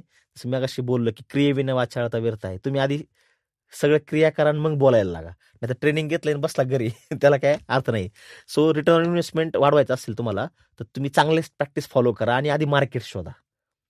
नाहीतर नुसतं कुठं जायचं रस्ताच माहीत नाही आणि इकडे सेंद्रिय शेती करतोय. मग असं झालं खूप प्रकार की अनेक लोकांनी सेंद्रिय शेती केली, पण त्यांचा शेतमाल विक्री करायला त्यांना माणूस नाही भेटला. किंवा घरात कुटुंबात 2 माणसं आहेत, नवरा बायको, त्यांच्या घरी गुरं आहेत, सगळे आहेत आणि सेंद्रिय माल पिकवलाय. पण नंतर कळलं की सेंद्रिय माल घ्यायलाच कोण नाही. सो व्हॅल्यू ॲडेड प्रोडक्ट चालले, गूळ वगैरे चांगला चालला, डाळी चालल्या. का चालल्या? तर त्याच्यामध्ये व्हॅल्यू ॲडिशन होऊन तो जास्त काळ टिकत होता. पण भाजीपाल्याच्या केसमध्ये थोडंसं कठीण ते आहे. पण ते व्हॅल्यू चेन जर डेव्हलप केली तर रिटर्न ऑन इन्व्हेस्टमेंट मिळेल, प्रमाणपत्र प्रक्रिया पण फॉलो करता येईल आणि मला वाटते तिथं व्यावहारिक पैलू येण्याची शक्यता पण थोडी जास्त आहे. रितेश, आत्तापर्यंत तुझ्या बोलण्यातनं जे काही आलं त्यामध्ये सगळ्यात महत्त्वाचं की मेहनतीची तयारी असली पाहिजे, तुमच्याकडे कन्सिस्टन्सी असली पाहिजे आणि एकत्र येऊन जेवढं काम करता येईल तेवढं जास्त फायदेशीर असणार आहे. आता आणि एक मुद्दा आहे कार्बन क्रेडिट आणि ह्याचा इन्कम टॅक्समध्ये खूप महत्त्वाचा रेफरन्स आहे आणि त्याचे प्रोव्हिजन्स आहेत. तर हे कार्बन क्रेडिटचा उपयोग शेतीमध्ये नफा वाढवण्यासाठी करता येतो असं वाचण्यात आलंय. तर नेमकं हे काय कसं करता येईल? आता कार्बन क्रेडिटचं काय आहे, की जिथं कार्बन इमिशन होते, बरोबर? ते कार्बन इमिशन करण्यासाठी तुम्हाला कुठेतरी ते कार्बन कमी करण्यासाठीची प्रॅक्टिस करायची. पण ते सगळ्यांना शक्य नाही करणं. सो कार्बन क्रेडिट काय आहे, जो कार्बन इमिशन कमी करतोय, त्याला त्याचे क्रेडिट दिले पाहिजेत आणि जो कार्बन इमिशन जास्त करतो, त्याला ते क्रेडिट विकले पाहिजेत. असं एक बेसिक फंड आहे. पार्टी ऑफ कॉन्फरन्स म्हणजे जे पॅरिसला झाली, त्याच्यामध्ये कार्बन क्रेडिटवर खूप जास्त चर्चा झाली आणि तिथं आपले प्रकाश जावडेकर त्यावेळी केंद्रीय मंत्री होते. त्यांनी पण त्याच्यावर खूप चांगले मुद्दे मांडले. तेव्हापासून हा ट्रॅक मी फॉलो करतोय कार्बन क्रेडिटचा. अजून एक गोष्ट कालच मी एक मीटिंग झाली. तिथं मला कळलं, की असे काही फंड्स आहेत, की जिथं तुम्ही रिन्युएबल एनर्जी वापरताय, जिथं तुम्ही इतर रिसोर्सेसचा यूज कमी करताय, असे पण फंड्स आहेत. म्हणजे कार्बन क्रेडिट हा एक तर फंड नाही, इथं रिजनरेशनचे पण फंड आहेत, बरोबर? इथं चांगल्या प्रॅक्टिस करण्यासाठी पण फंड्स आहेत. सो ह्याच्यामध्ये कसं आहे, आता माझा एक मित्र आहे मिथिलेश देसाई म्हणून, त्यांच्या काही शेतकऱ्यांना प्रायमरी लेव्हलला एक कार्बन क्रेडिटचे काही फंड्स भेटलेत. भारतामध्ये काही शेतकरी असे आहेत, की ज्यांना कार्बन क्रेडिटचा फंड मिळाला आहे. पण कार्बन क्रेडिट ही प्रोसेस कशी आहे, जिथं कार्बन इमिशन कसं होईल ह्याच्या प्रॅक्टिस तुम्ही केल्या पाहिजे. उदाहरणार्थ पाचट जाळलं शेतामधलं, काडी कचरा जाळला तर कार्बन इमिशन होते. दुसरी गोष्ट, जास्त पाण्याचा यूज केला तर कार्बन इमिशन होते. जास्त खतांचा यूज केला, जिथं जिथं जे कॉजेस आहेत शेतीमध्ये कार्बन इमिशन होण्याचे, ते कॉजेस कमी करणं म्हणजे कार्बन कमी करणं आणि कार्बन कमी केला तर तुम्हाला त्याचे क्रेडिट्स मिळतात. पण आता सध्या सिच्युएशन अशी की हे ट्रेस करता यायला पाहिजे. अजून ट्रेसेबिलिटी त्याची काही मॉडेल्स आता काही स्टार्टअप्स इंडियामध्ये करतायत त्याच्यात काम. तर जे कार्बन क्रेडिट म्हणजे काय, जी कंपनी लॉन्च करणार आहे कार्बन क्रेडिट ती काहीतरी बल्क क्वांटिटीमध्ये करते, म्हणजे 10,000 हेक्टर 25,000 एकरापर्यंत करते आणि तसं करण्यासाठी परत संघटित होणं गरजेचं आहे. आता जो माणूस संघटित होईल त्याला ते ट्रेस करता येईल, कार्बन क्रेडिट कसं कमी केलं, इमिशन कसं कमी केले आणि ट्रेस केल्यावर त्याला ते क्रेडिट्स मिळणार आहेत. सो सध्या ही समूह शेतीच्या माध्यमातून ते शक्य आहे. एकटा शेतकरी लगेच कार्बन क्रेडिट करू शकत नाही. काही लोकांनी केलंय पण त्याला मग तेवढं टेक्नॉलॉजी, तेवढ्या गोष्टी, तेवढे रिसोर्सेस, त्यातल्या प्रॅक्टिसेस, परत प्रॅक्टिसेस पासून विषय येतो की कार्बन इमिशन करण्यासाठीच्या प्रॅक्टिसेस आणि तुमचं उत्पादन पण वाढलं पाहिजे. कार्बन इमिशन कमी करतोय, उत्पादन अफेक्ट करतोय, ते शक्य नाही. सो कार्बन इमिशन कमी करण्यासाठी ज्या प्रॅक्टिसेस तुम्ही केल्या पाहिजेत, वराह, त्याच्यानंतर ऑर्गॅनिक लिजर, अजून बरेचसे स्टार्टअप इंडियामध्ये येत आहेत की जे कार्बन क्रेडिटवर स्पेशली काम करतायत. सो त्यांना त्यांचं मॉडेल समजून घेतले पाहिजे आणि त्यानुसार इम्प्लिमेंट केलं पाहिजे. तुम्ही बघा, रेसिड्यू फ्रीची डिमांड जशी वाढली, ऑर्गॅनिक डिमांड जशी वाढली, त्याप्रमाणे कार्बन क्रेडिटची पण डिमांड वाढेल. कारण इमिशन इंडस्ट्री करतेच एका बाजूला. सो त्यांना कुठेतरी रिकवर करण्यासाठी क्रेडिट्स घ्यावे लागणार आहे भविष्यामध्ये. सो तशा पद्धतीने हे करा. बऱ्यापैकी ॲग्रो फॉरेस्ट्रीचं जे मॉडेल आहे, म्हणजे फळं पिकं लावणं आणि त्याच्यामध्ये इंटरक्रॉपिंग करणं, अशी मॉडेल्स वाढत चालले आहेत लोकांचे. आता सिद्धेश साकोरे नावाचा माझा एक मित्र आहे, त्याला UNCCDचा लँड हिरो नावाचा अवॉर्ड मिळाला. तर त्याला तो कार्बन क्रेडिट वर्क करण्यासाठी मिळाला. त्यांनी 100 शेतकऱ्यांवर कार्बन क्रेडिटसाठी तो आता प्रयत्न करतोय. हळूहळू तो क्रेडिट त्यांना मिळवून देईल. पण त्याचा प्रयत्न करणं ही पण एक अचिव्हेबल गोष्ट आहे. सो त्याला लँड हिरो नावाचा जागतिक पातळीचा पुरस्कार मिळाला एका गावखेड्यात त्या शेतातल्या मुलाला. तो तर बेसिकली इंजिनिअरिंग बॅकग्राऊंडचा आहे. पण त्याला तो पुरस्कार कशामुळे मिळाला, तर कार्बन क्रेडिटचं महत्त्व लोकांपर्यंत पोहोचवणं, त्यांना त्यासाठी प्रद्युत करणं, ह्या सगळ्या गोष्टीमुळे त्याला ते शक्य झालं. सो कार्बन क्रेडिट हे फ्युचर आहे, पण ते समजून घेऊन करणं महत्त्वाचं आहे. नुसतंच माहिती ऐकायला मिळते पण कोण भेटतच नाही, असं पण बऱ्याच जणांना होते. नुसती नेटवर माहिती मिळते कार्बन क्रेडिट ह्याला मिळालं त्याला मिळालं, पण त्या बाबतीत ट्रेनिंग कुठे मिळते का, त्या बाबतीत कोणते कोणते स्टार्टअप काम करतायत, त्यांच्या प्रतिनिधींशी तुम्ही अप्रोच केलं पाहिजे आणि मगच तुम्ही काम केलं पाहिजे. कार्बन क्रेडिट ज्या कंपन्या कार्बन क्रेडिटमध्ये काम करतात त्यांचा हा प्रयत्न आहे की फार्मर प्रोड्युसर कंपनीजला अप्रोच ते करतात जास्तीत जास्त. आता मागच्याच एका महिन्यामध्ये मी एका फार्मर प्रोड्युसर कंपनीला एका स्टार्टअपशी जोडून दिलं. त्यावेळेस त्यांचं तेच म्हणणं होतं की ह्यांच्याकडे 1000 शेतकरी आहेत. भले 1000 शेतकरी नाही पण 800-700 तरी करतील ना, सो प्रॅक्टिस करायला काही हरकत नाही. सो सुरुवात तिथनंच होते. समूह शेतीपाशी येऊन तुम्हाला जर जास्तीत जास्त कार्बन क्रेडिट विकायचे असेल तुम्हाला एकत्र येऊन ते विकावे लागतील. आता एकट्या माणसाचे कोणी घेणार नाही. शेतमाल पण एकट्या माणसाचं घेणार नाही आणि कार्बन क्रेडिट पण एका व्यक्तीचे घेतले जाणार नाही. म्हणजे अल्टिमेटली द फार्म जी तुमची कंपनी आहे ती हा गॅप भरून काढायला खूप महत्त्वाचं योगदान देते या सगळ्यामध्ये. मग रितेश, आणि एक पुढचा प्रश्न, की शेतीमध्ये सरकार सबसिडी, त्याच्यानंतर आर्थिक समर्थन किंवा वेगवेगळ्या सुविधा असतात, म्हणजे पॉलिसीमध्ये असतात. त्याचा नक्की शेतकऱ्याने कसा फायदा करून घ्यावा किंवा त्याच्याबद्दल माहिती कुठे मिळेल त्याला? आता बघा, ह्यात कुठं असं दिलंय का सबसिडी आहे, सब आहे म्हणजे बरोबर. तिथं काय असं दिले का सीडी डायरेक्ट नाही दिलेलं, सबसिडी बरोबर.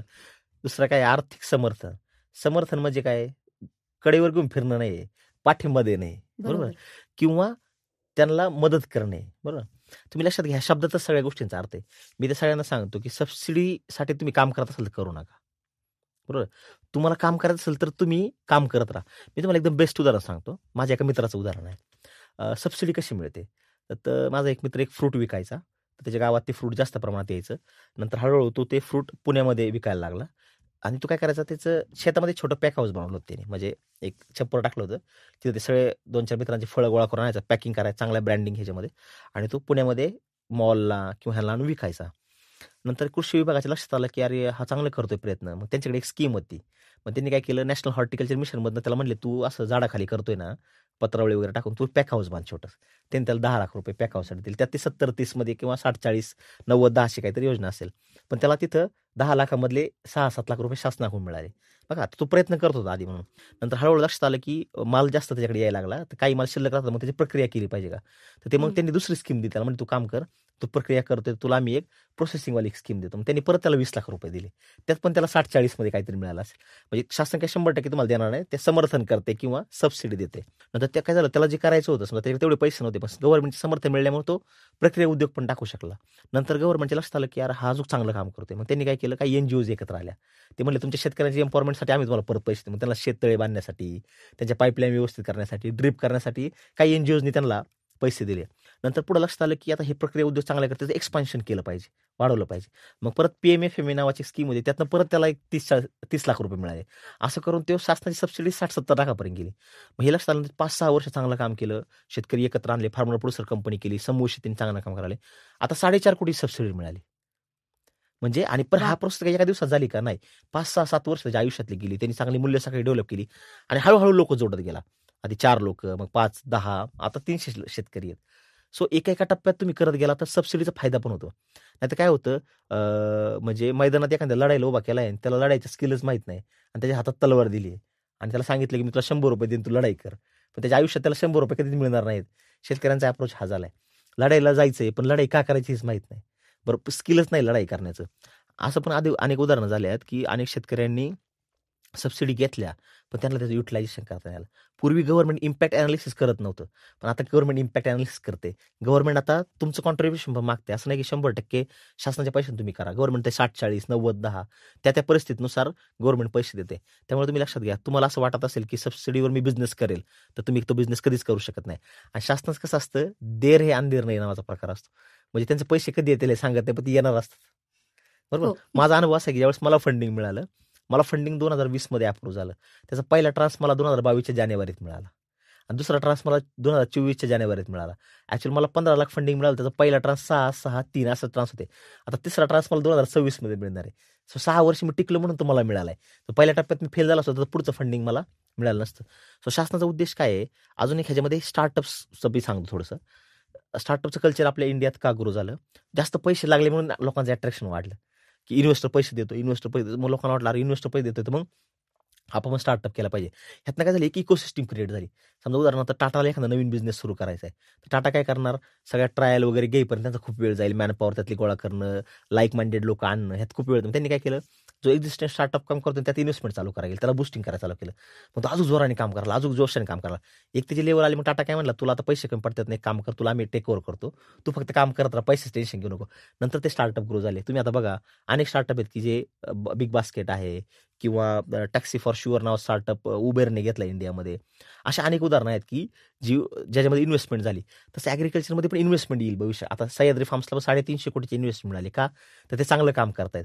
सो फक्त सबसिडीज नाही, ते इन्व्हेस्टमेंट आहे, लोनमध्ये खूप चांगले चांगले प्रोडक्ट्स आहेत. ते सगळे यूज करून तुम्हाला तुमचं फायनान्शियल प्लॅनिंग करायचे. आणि तुम्ही लक्षात घ्या, कोणतंही काम करताना सबसिडी मिळताना त्याचा डिटेल प्रोजेक्ट रिपोर्ट द्यावा लागतो. बरोबर. डिटेल प्रोजेक्ट रिपोर्टमध्ये पण तुम्हाला त्याचं इम्पॅक्ट अनालिसिस पण द्यायला येणाऱ्या काळामध्ये, की नुसता प्रोजेक्ट उभा करून नाही, त्यातनं काय पुढे उभं राहिले का नाही हे पण तुम्हाला चेक करणं महत्त्वाचं आहे. सो सबसिडी, आर्थिक समर्थन हा तुम्हाला एक टेका आहे, तुम्ही लक्षात घ्या. हे तुमच्या चालण्याचं साधन नाहीये, हा फक्त टेका आहे. जे तुम्हाला अडचणी तुम्हाला कोणतरी हात देणार आहे फक्त. त्यामुळे ते हाताचा वापर किती करायचा, तर हात आयुष्यभर तुमच्या सोबत राहणार आहे का, हे पण तुम्ही लक्षात घेणं महत्त्वाचं आहे. सो सबसिडी हा असा प्रकार आहे. म्हणजेच शेतकऱ्याने गोल ठरवणं फार महत्वाचं आहे आणि ते जे काही लक्ष आहे त्याच्यासाठी सगळे प्रयत्न करणं महत्वाचं आहे. आता तुझ्या जे काही एक्झाम्पल दिलं ते फार मोटिवेशनल आहे. पण आपण अशी पण बाजू धरू की मला शेती करायची आणि मला त्यातलं समजतंय, तर नक्की मी इन्व्हेस्टमेंट किती करावी, किती तंत्रज्ञानाचा वापर करावा? कारण ह्याच्यातली आणि एक बाजू सांगते. माझा एक मित्र आहे, तो द्राक्षाची शेती करण्यासाठी अभ्यास करत होता आणि त्यासाठी तो परदेशात गेला. तिथून तो काही गोष्टी शिकून आला. तर ही सगळी इन्व्हेस्टमेंट आहे. किती टेक्नॉलॉजी आणायची, किती त्याच्यावर खर्च करायचा.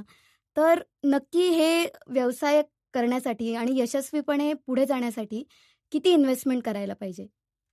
हे बघा, इन्व्हेस्टमेंट परत तोच प्रश्न येतो की मी किती जेवतो, तुम्ही किती जेवता, ह्यात फरकच आहे. माझी भूक जास्त असेल, तुमची कमी असेल, माझी कमी असेल, तुमची जास्त असेल. हे केस टू केस वेगळं आहे, बरोबर. इन्व्हेस्टमेंट तुम्ही काय करा, तुमच्याकडे किती रिसोर्सेस अवेलेबल आहेत. आता उदाहरणार्थ तुम्ही एक शेती घेतली असं धरून चाला, आणि तुम्ही शहरी आहात, तुम्ही गावाकडे 1 एकर शेती घेतली आणि समजा तिथं पहिलीच विहीर पाडलेली आहे, पहिलीच पाईपलाईन केलेली आहे, बरोबर. पहिलंच बांधाला फेन्सिंग केलेलं आहे, शेत व्यवस्थित नांगरलेलं आहे. ऑब्व्हियस तुमची ती इन्व्हेस्टमेंट कमी झाली. पण समजा तुम्ही बंजर शेत घेतलं, तिथे काटे वगैरे उगवले, मग तुम्हाला शेत साफ करणे, लेवलिंग करणे, मग परत विहीर पाडणे, पण विहीरमध्ये पाणी नाही लागलं तर परत दुसरी विहीर पाडणे, बोरला पाणी लागलं परत दुसरी, अख्खी पाईपलाईन करणे, ह्या सगळ्या गोष्टी तुम्हाला परत परत करणे. सो ह्या सगळ्या गोष्टी तुम्हाला करायच्या असतील तर तुम्हाला परत इन्व्हेस्टमेंट वाढणार आहे.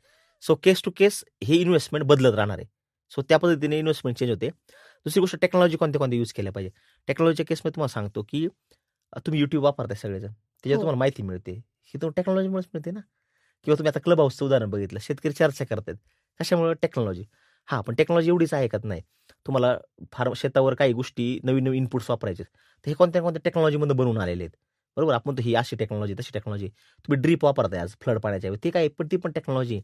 सो अशा छोट्या छोट्या टेक्नॉलॉजी आता येत ॲग्रिकल्चरमध्ये येत आहे. वेदर स्टेशन येत आहेत, त्याच्यानंतर वेगवेगळे ॲप्लिकेशन येत आहेत की ज्या माध्यमातून तुम्ही कशी शेती केली पाहिजे, तुम्ही कसं ट्रॅक केलं पाहिजे तुमची पिकं, ह्या सगळ्या गोष्टी येत आहेत. हे सगळं शेतकरी टेक्नॉलॉजी हळूहळू येते. आता तुम्ही जर बघितलं तर end to end practices track करणार किंवा GIS मॅपिंग थ्रू तुमची पिकाची परिस्थिती काय हे पण बघणारे हळूहळू येतात. पण टेक्नॉलॉजीला वेळ आहे.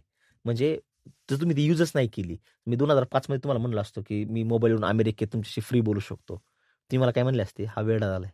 किंवा ज्यांनी पहिल्यांदा माणूस चंद्रावर जाऊ शकतो असं क्लेम केलं असेल, त्या लोक म्हणले असतील, अरे अरे 100% ह्याचा कार्यक्रम झालेला आहे. सो टेक्नॉलॉजीचं असं आहे, जेवढा तुम्ही जास्त यूज कराल त्यात तेवढी इम्प्रूव्हमेंट होतात. तुम्ही मोबाईलचा बघा, तुम्ही जेवढा जास्त माणसांनी यूज केला तेवढा त्याच्यामध्ये इम्प्रूव्हमेंट झाल्या. सो टेक्नॉलॉजी शेतीमध्ये जेवढी जास्त यूज होईल, त्यामध्ये जेवढी इम्प्रूव्हमेंट होईल तेवढी ती फिनिश तयार होईल. ओके. सो टेक्नॉलॉजी यूज असा आहे, किंवा जेवढं तुम्ही सातत्य त्यात ठेवाल वापरण्यामध्ये, तेवढं त्यात तुम्हाला बदल सुचतील. मग तुम्ही ते बदल इम्प्लिमेंट कराल आणि मग ती टेक्नॉलॉजी इम्प्लिमेंट करणं शक्य आहे. जसं मी तुम्हाला पीपल प्रोसेस टेक्नॉलॉजी सांगितलं, त्यातला तिसरा पार्ट हा टेक्नॉलॉजी होता. टेक्नॉलॉजीशिवाय तुमची ग्रोथ आपण 10x म्हणतो, किंवा तुम्हाला जी एक लेवलला ग्रोथ करायची ती फक्त टेक्नॉलॉजीमुळेच होऊ शकते. तर तुम्ही स्टेडी ग्रोथ करू शकता.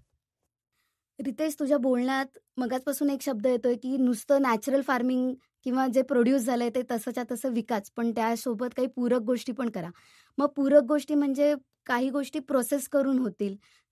एखादं प्रोड्यूस करताय त्याचं पावडर फॉर्ममध्ये कन्व्हर्जन केलं, किंवा मी जनावरं पण ठेवू शकते, त्याच्यातनं येणारं दूध किंवा इतर पद्धतीची उत्पादनं मिळू शकतात. तर हे पूरक व्यवसाय करणं, हे शेतकऱ्याला 2 गोष्टी एका वेळी करणं म्हणजे शेती आणि पूरक व्यवसाय, हे फिजिबली कसं चेक करतात, ह्याची फिजिबिलिटी कशी चेक करतात आणि त्याचं व्यवस्थापन करता येतं का? एक लक्षात घ्या, त्याचं नावच पूरक उद्योग आहे. म्हणजे उदाहरणार्थ तुमच्या शेतात जर जागा असेल, तुम्ही चारा लावा. त्याच्या आधारे जी शेती चालते ते पशुपालन, बरोबर? किंवा तुमच्या आजूबाजूला गावात मोठा डोंगर आहे, तिथे तुम्ही जनावरं चरायला नेऊ शकता. ते पूरक झालं. पूरक म्हणजे हे की शेतीला कॉम्प्लिमेंटरी असलेला बिझनेस, बरोबर? आता पोल्ट्रीचं उदाहरण आपण घेऊ. पोल्ट्रीमध्ये काय आहे, पोल्ट्रीला फीड लागतं सोया, मका. आता आमच्याकडे किरण इंगळे नावाचा माझा एक शेतकरी आहे. 22 वर्षाचा शेतकरी आहे. तर त्याचं ना त्यांनी काय केले, की तो स्वतः शेतात मका आणि सोयाबीन पिकवतो आणि त्याने एक फीड मिल बनवलं छोटंसं. तिथेच ते सोया मका पिकवतो आणि तिथेच त्याच्या कोंबड्यांना खायला घालतो. तर त्यातनं ती पोल्ट्री ग्रो होते. त्यामुळे त्याचं कॉस्ट ऑफ प्रोडक्शन ऑटोमॅटिक कमी होतं. फीडचा डिपेंडन्सी राहत नाही आणि तो ते पोल्ट्री विकतो कॉन्ट्रॅक्टवर ते पक्षी. पशुपालनामध्ये पण तसंच आहे, की जर तुमच्या शेतामध्ये तुम्ही चारा करू शकता, तर तुम्ही पूरक उद्योग करा. पूरक उद्योगाचं कसं आहे माहिती आहे का, की उदाहरणार्थ पूर्वी पूरक उद्योग हा घरी दूध प्यायला किंवा बोकड पाळा यात्रेला कापायला, बरोबर? नंतर कोंबड्या पाळा अंड्यासाठी असे पूरक उद्योग होते. पण आता त्याच्यामध्ये ते व्यावसायिक रूप यायला लागले. तुम्ही बघितलं पोल्ट्री हे त्याचं व्यावसायिक रूप आहे. होस्टिंग फ्रीजन जे एचएफ गायी आहेत, जास्त दूध देतात, ते त्याचं व्यावसायिक रूप आहे. आणि तुम्ही अनेक पूरक उद्योग करू शकता. म्हणजे हनी बीचा तुम्ही शेतात तुमच्या मधपेट्या ठेवून ते उद्योग करू शकता किंवा तुम्ही व्हॅल्यू ॲडिशन करू शकता. उदाहरणार्थ तुमच्या शेतामध्ये एखादं पीक येते, तर ते पिकामधनं काय बाय प्रोडक्ट्स तयार करता येतात ह्याचा तुम्ही विचार करू शकता. पशुपालन आहे, तर पशुपालन हा दुधासाठीचा व्यवसाय आहे. त्यात पण काही पूरक उद्योग करणारे लोक देशी गायी पाळतात. मग त्या शेणापासून मलमूत्रापासून काही बाय प्रोडक्ट्स बनवले जातात. दुधापासून तूप बनवलं जातं. नंतर असे अनेक म्हणजे 8-10 प्रकारचे प्रोडक्ट पण दुधापासून बनतात. सो असे पण करणारे उद्योग आहे. म्हणजे पूरकला पण पूरक उद्योग आहेत. पण एक लक्षात घ्या, पूरक उद्योगामधलं नॉलेज असणं खूप महत्त्वाचं आहे. आता समजा तुम्हाला शेळी पालन करायचं आहे. पण तुम्ही जर बघितलं ना, शेळी हा प्राणी तो एकदम वेगळा प्राणी आहे. तो आहे ना, त्याला मल्टिपल खायला लागतं. तुम्ही बघितलं तर दिवसभर चरतो तो प्राणी, बरोबर? पण त्याला तुम्ही जर घरात म्हणजे बंदिस्त शेळी पालन केलं, त्यात प्रॉफिटेबिलिटी कमी होण्याची शक्यता असते किंवा जास्त मिळत नाही. पण कुठेतरी YouTubeला आकडे दिसतात, ह्या पूरक उद्योगातून एवढे पैसे मिळाले, त्या पूरक उद्योगातून तेवढे पैसे मिळाले. सो थोड्या ह्या फेक नॅरेटिव्हपासून थोडं लांब राहा. प्रॅक्टिकल नॅरेटिव्ह ठेवा. मी अजून एक सांगेल, की जो उद्योग तुम्हाला करायचा आहे, त्या उद्योगातल्या 25 लोकांना तुम्ही भेटा. का? तर त्यांच्या प्रत्येकाकडे वेगवेगळे अनुभव आहेत. तुम्ही ड्रायव्हरला पण भेटा. समजा उदाहरणार्थ एखाद्या बकरी विकणारा गाडीचा ड्रायव्हर आहे, त्याला पण भेटा. तो सांगेल की मार्केटमध्ये कोणती बकरी चालते, कोणती लोकं घेतात, कोणती कितीला माघारी आणली, तो पण सांगेल. समजा एखादा बाजारातला व्यापारी आहे किंवा एखाद्या बाजारातला चहावाला दुकानदार आहे, त्याचे पण 4 व्यापारी ओळखीचे असतात. त्याला तुम्ही विचारा की कोणते व्यापारी चांगले काम करणार आहे. तुम्ही 4 शेतकऱ्यांना भेटा, 4 पूरक उद्योगातल्या लोकांना भेटा. 100% सगळी लोकं तुम्हाला खरं सांगतील असं नाही. पण त्यातून तुम्हाला कळेल की एका लेव्हलला खरं कोण सांगते, खोटं. त्याचं तुम्ही एनालिसिस बनवा. थोडं मॉडेल फार्म बनवा. समजा शेळी पाळायच्या 2 शेळ्या पाळून बघा. मग 100 शेळ्या पाळा. बऱ्याचदा काय होतं 100 शेळ्यांचा फार्म बघितला, हा पण 100 शेळ्या बाजारात आणतो. पण ते शक्य होत नाही. तुम्ही स्मॉल स्केलला मॅनेजमेंट करून बघा. पूरक उद्योग म्हणजे प्रक्रिया असेल, पशुपालन असेल, पोल्ट्री असेल, हे स्मॉल स्केलवर करून बघा आणि मग लार्ज स्केलला जा. त्यामुळे रिस्क कमी होते. त्यामुळे तिथं रिटर्न ऑन इन्व्हेस्टमेंट तुमचं वाढेल. कसं?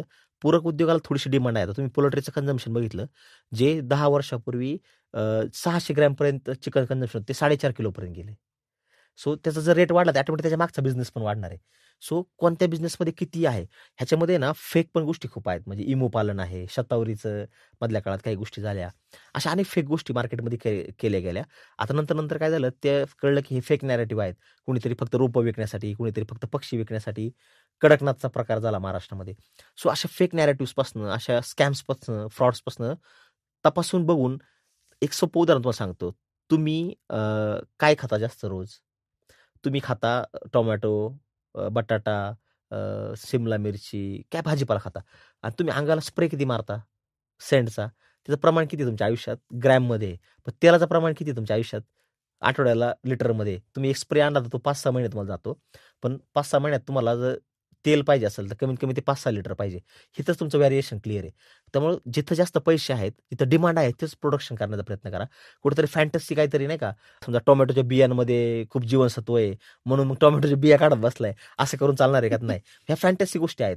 फॅन्टसीमध्ये किती पडायचं, हा त्यातनं पण पैसे कमावणारे लोक आहेत. समजा द्राक्षाच्या बिया ह्या अँटी कॅन्सर आहेत, त्याचा बिझनेस करणारे लोक आहेत. पण त्यांची व्हॅल्यू चेन ठरलेली आहे. त्यांचं एक स्टँडर्ड आहे, त्याचं लॅब आहे, त्याचं प्रोडक्शन आहे. त्यातनं मग ते इसेन्स काढतायत आणि मग ते एका फॉर्मॅटमध्ये बनवून चांगल्या पॅकेजिंगमध्ये मेडिसिन इंडस्ट्रीला विकतात. ते तुला शक्य आहे का? नाही. उगाच काहीतरी कोणी सांगते की द्राक्षाच्या बियामध्ये आता मधल्या काळात कोणी टोमॅटोची वाईन बनवली, सगळ्या वाईन. आपण वाईन चालती कोणती? द्राक्षाची. तू उद्या सीताफळाची वाईन बनवशील, पण ती चालणार आहे का? नाही चालणार आहे. सो ते तुम्ही बघून चेक करा, मग तसे पूरक उद्योग करा. फॅन्टसी उद्योगाच्या फंद्यात पडायचं नाही. हा नवीन करायचं तर मग स्मॉल स्केलला करा. कुणाला सांगू नका, जास्त रिस्क कमी घ्या. 4 लोकांनी हसं पण नाही झालं पाहिजे, असा प्रयत्न करा. मग तुम्हाला वाटलं नाही मार्केट आहे, मग ते वाढवा. त्यामुळे गव्हर्नमेंट फंड देताना पण असं देते, स्मॉल स्केलला देते. मग वाढत मग त्याला गव्हर्नमेंट लगेच त्याला 4 कोटी देते, हातात नाही देत. पहिल्यांदा 5 लाख रुपये वापरून बघ, मग 10, मग त्याची लायकी किंवा पात्रता कळाली तर मग त्याला ते जास्त द्यायचा प्रयत्न करतात. बरोबर. म्हणजे रितेश, तू ना शेतीकडे वेगळ्या पद्धतीने बघतोयस आणि तुझा जो अभ्यास आहे त्याचा खरंच खूप उपयोग होणार आहे. आत्तापर्यंत मला लक्षात आलेले मुद्दे असे की एकत्रित शेती करणं जास्त फायद्याचं आहे. त्याच्यानंतर कस्टमरच्या डिमांड आणि आपण करत असलेला सप्लाय हे नक्की याचा अभ्यास करून पुढे जायचं आहे. लवचिकता ठेवायची आहे आणि कन्सिस्टंट राहायचं आहे तुमच्या गोल्सशी. तर द फार्म एवढं मोठं काम करतंय शेतकऱ्यांसाठी, आमच्यासाठी, समाजासाठी. तर या द फार्मशी आम्हाला जर कनेक्ट व्हायचं असेल, तर नक्की कसं करता येईल? आता द फार्मशी कनेक्ट व्हायला तर सोपं आहे की तुम्ही माझं सोशल मीडिया हँडल्सच्या माध्यमातून मला तुम्ही संपर्क करू शकता. पण मी सांगेल की मी एकटा नाही आहे ह्या सगळ्या लढाईमध्ये, बरोबर. ह्या लढाईमध्ये अनेक लोक माझ्याशी जोडले, माझ्या मेंटॉर्स आहेत, आमची काही कम्युनिटी आहे. आता मला तुम्हाला सांगायला आवडेल की आमची क्लब हाऊसची एक कम्युनिटी आहे. क्लब हाऊस नावाचं एक ॲप्लिकेशन आहे, जे जसं तुम्ही रेडिओवर ऐकता तसं तुम्ही रेडिओ कम्युनिकेशन करू शकता. तसं एक क्लब हाऊस नावाचं एक ॲप आहे आणि त्याच्यामध्ये ही मैत्री विचारांचे नावाचे एक ग्रुप आहे किंवा इंडियन फार्मर्स क्लब नावाचा एक ग्रुप आहे. तर हे ग्रुप काय करतात, एकत्र येतात आणि 24 तास चर्चा करतात. आता तुम्ही असं 24 तास चर्चा कशी, समजा एखादा शेतकरी रात्री बांधावर पाणी देतोय, तेच सेम केस विदर्भात एखादा देतोय, पश्चिम महाराष्ट्रात, ते दोघं रात्री जागे येतात, ते क्लब हाऊसवर बोलतात. मोबाईल कॉलमध्ये काय होतं की फोन करा, मग ते उचलणार नाही उचलणार माहिती नाही. क्लब हाऊसवर लोक ऑटोमॅटिक येतात आणि तिथं ते चर्चा होतात. सो क्लब हाऊसनी मोठी क्रांती केली. मी तुम्हाला सांगेल की ॲग्रिकल्चर एक्सटेन्शनमधलं सगळ्यात सक्सेसफुल मॉडेल हे क्लब हाऊस आहे. तिथं शेतकरी आत्महत्या थांबल्या, तिथं शेतकऱ्यांचं कॉस्ट ऑफ प्रोडक्शन कमी झालं, तिथं शेतकऱ्यांची लाईफ बदलली, त्यांना 4 गोष्टी समजल्या. ते एकत्र येऊन लोकांचे एकमेकाचे प्रॉब्लेम शेअर करायला लागले. शेतकऱ्यांचा प्रॉब्लेम काय आहे की त्याचं बांध करायवर कधी पटत नाही. त्याच्या भावकीमध्ये तो कॉम्पिटिशनमध्ये असतो. त्यामुळे त्याच्या भावनाच त्याला शेअर करता येणार. मग तिथं त्याला भावना शेअर करण्याचा प्लॅटफॉर्मचा क्लब हाऊस मिळाला आणि भावना शेअर झाल्यामुळे तो काम करायला फ्री झाला. शेतकरी बर्डनमध्ये काय आहे, त्याला त्याच्या भावना व्यक्त करता येत नाही. त्यामुळं भावना व्यक्त केल्या तर तो अडचणीत आहे. तो जवळच्या लोकांना सांगितलं तर जवळचे लोक त्याचा गैरफायदा घ्यायचा प्रयत्न करतात. क्लब हाऊसने एक स्पेस मिळून दिला. मग तिथं लोकांनी त्यांच्या लाईफ स्टोरी सांगितल्या. आम्ही शेतकऱ्यांच्या मुलांसाठी तिथं ग्लोबल लेव्हलची एज्युकेशन प्लॅटफॉर्मवरची लोकं आणली. त्यांचे लेक्चर्स घेतले की शेतकऱ्यांच्या मुलाला एज्युकेशनल ऑपॉर्च्युनिटी काय आहेत, मार्केट काय आहे, नंतर शेतकऱ्यांच्या मुलांनी कुठं अप्रोच केलं पाहिजे व्यवसायाच्या केसमध्ये. असे नियर अबाउट 650 प्लस सेशन्स आम्ही त्या प्लॅटफॉर्मवर मागच्या 3 वर्षामध्ये घेतले. 4,500 पेक्षा जास्त शेतकरी ही मैत्री विचारांची नावाच्या क्लब हाऊस प्लॅटफॉर्मशी जोडलेले आहेत. सो क्लब हाऊस प्लॅटफॉर्म हा एक, आता आमचा इंडियन फार्मर नावाचा एक युट्यूबर आहे, तो काय करतोय, कम्युनिटी बिल्ड करतोय. शेतकऱ्यांच्या डिमांडनुसार तो व्हिडिओ क्रिएट करतोय. मग त्यामुळे काय होते की शेतकऱ्यांच्या ज्या काही अपेक्षा आहेत त्या पण फुलफिल होतात. त्यामुळे कम्युनिटी बिल्डिंग हा म्हणजे शेतकरी गट, फार्मर प्रोड्युसर कंपनी आणि एक्सटेन्शनचे मॉडेल्स कम्युनिटीचे हे त्यातले हे आहेत. तर तुम्ही पण ही मैत्री विचारांच्या ग्रुपशी जोडू शकता. तुम्ही क्लब हाऊसला direct Clubhouse app download केलं, त्यामध्ये ही मैत्री विचारांचे नावाचे हे सर्च केलं, त्याची रूम तुम्हाला तिथे मिळेल. लाईव्ह रूमला पण तुम्ही जॉईन होऊ शकता किंवा सेपरेट रूम्स असतात सेशन वाईज, त्या पण तुम्ही जॉईन करू शकता. तर अशा माध्यमात ती आहे. सोशल मीडियाचे काही पेजेस आहेत चांगले, तुम्ही द फार्मच्या पेजला फॉलो करू शकता. तिथं तुम्हाला टेक्नॉलॉजी, नवीन नवीन शेतीतले प्रयोग, अशा पण काही गोष्टी बघायला तिथे मिळतील. सो मला असं वाटतंय की सहकारचं जे मॉडेल आहे ते आता फार्मिंगमध्ये त्याच्या अडचणीच्या ह्याच्यामध्ये इम्प्लिमेंट झालं. फायनान्समध्ये आपलं सहकाराचं मॉडेल चांगलं चाललं, दुधामध्ये चांगलं चाललं, बरोबर. आता ते एक्सटेन्शनच्या मॉडेलमध्ये येणं गरजेचं आहे. सो माझं असं म्हणणं आहे की नेटवर्किंग ही तुमची वेल्थ आहे, ना की तुमच्याकडे किती वेल्थ आहे ह्याच्यावर तुम्ही नेटवर्क बिल्ड कराल. तर इट्स नॉट पॉसिबल. मागच्या 4-4.5 वर्षाचा जो माझा प्रवास आहे, आर्थिक अडचणीच्या काळामध्ये माझं नेटवर्क मला कामाला आलं. म्हणजे पैशाच्या स्वरूपात नाही आलं, मला काम देण्याच्या स्वरूपात आलं.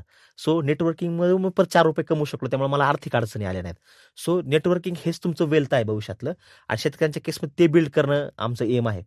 त्यामुळे प्रत्येक शेतकऱ्याचा ब्रँड असावा, शेतकरी प्रोफेशनल आणि शेतकऱ्याचा व्यवसाय ग्लोबल आणि त्यातनं शेतकऱ्यांची उन्नती, हेच आम्ही घेऊन चाललोय. त्यामुळे द फार्मच्या माध्यमातून आमचा हा प्रयत्न आहे की शेतकरी जोडा, त्याला व्यवसायाची व्याख्या समजून सांगा, जेणेकरून त्याचं नुकसान होणार नाही आणि त्याला जग हे त्याचं हे आहे, विश्व आहे, ह्या जगात त्याचं उत्पादन विकलं जावं. मी तुम्हाला मी शरद जोशी जे शेतकरी संघटनेचे प्रणेते आहेत, त्यांच्या ह्याच्यातनं मी एक गोष्ट शिकलो की तुम्ही आता चतुरंग शेती केली पाहिजे. म्हणजे तुम्ही स्वतःपुरतं पिकवलं पाहिजे, महिलांना सहभाग करून घेतलं पाहिजे, तुम्ही कॉर्पोरेट शेती केली पाहिजे आणि तुमचा माल हा जगभराच्या बाजारात तुम्ही विकला पाहिजे, तरच तुम्ही शेतीमध्ये टिकू शकाल. जर असे मॉडेल्स तुम्ही इम्प्लिमेंट केले तर मला असं वाटतं की शेती ही नक्कीच प्रॉफिटेबल आहे आणि प्रॉफिटेबल करणारी लोकं पण अनेक एक्झाम्पल्स आहेत. पण कुठल्यातरी आविर्भावात येऊन, कुठेतरी इमोशनल होऊन, कोणतंही नॉलेज न घेता जर तुम्ही उतराल, तर 100% सांगतो की तुम्ही मोठ्या खड्ड्यात चाललेला आहात आणि तो खड्डा आसमानी सुलतानीच्या पलीकडचा आहे, जो तुम्हाला आत्महत्येपर्यंत घेऊन जाऊ शकतो. इतकं रिस्की पण आहे. सो प्रत्येक गोष्टीमध्ये बॅलन्स साधा आणि बॅलन्सच्या माध्यमातून तुम्ही नवी दिशा शोधा. रितेश, खूप धन्यवाद. म्हणजे तू आम्हाला जे काही इनपुट्स दिले त्याचा उपयोग खूप होणार आहे आम्हाला. आता भारत हा शेतीप्रधान देश आहे हे तर नक्कीच. पण आता मी असं म्हणेन की भारत हा शेतीप्रधान देश तर आहेच, पण शेतीकडे व्यवसाय म्हणून बघण्यासाठी खूप लोकं आहेत आणि त्यांची मदत आपण घेऊ शकतो. शेती आणि व्यवसाय आणि शेती हा व्यवसाय म्हणून बघणं हे खूप महत्त्वाचं आहे आणि त्या संदर्भातल्या बरेच इनपुट्स तू दिले ज्याचा उपयोग प्रॅक्टिकली करू शकतो. तू इथे आलास, तुझा आम्हाला वेळ दिलास, तुझं इनपुट्स आम्हाला फार महत्त्वाचे आहेत. त्याच्यासाठी खूप धन्यवाद. Thank you. तुम्ही हा मार्केट चॅनल मी ह्याला म्हणेल की शेतकरी नाही सक्सेसफुल व्यक्ती या दोनच व्यक्तीला लोक बोलवतात. आम्ही त्यांच्या मधले नेटवर्किंगवाले, तर तुम्ही आम्हाला बोलवलं त्याबद्दल आम्ही नक्कीच ह्या दोन्ही दुवा तुमच्या माध्यमातून अजून जोडण्याचा प्रयत्न करू आणि अजून आमची कम्युनिटी मी शब्द वापरेल की अजून स्ट्रॉंग करण्याचा प्रयत्न करू. तुम्ही संधी दिली त्याबद्दल धन्यवाद. नक्कीच. म्हणजे शेतकरी एका दाण्याचे 1000 दाणे करतो. त्यांची ग्रोथ ही आमच्यासाठी पण फार महत्त्वाची आहे, कारण आम्हीच त्या समाजाचा एक भाग आहोत. रितेश, मनापासून थँक यू. आमच्याकडे काही प्रश्न पोहोचले तर आम्ही तुमच्यापर्यंत नक्की पोहोचू. मित्रांनो, बिझनेसची बाराखडी एपिसोड दर बुधवारी रात्री 8 वाजता रिलीज होतो. तुमचे या संदर्भातले प्रश्न किंवा इतर कुठलेही व्यावसायिक प्रश्न आम्हाला नक्की कळवा. तोपर्यंत धन्यवाद. Disclaimer. Please note that the content provided in this podcast is for knowledge and informational purpose only and should not be considered as a financial advice. The host, guest, producers of this podcast are not liable for any actions taken based on the information presented.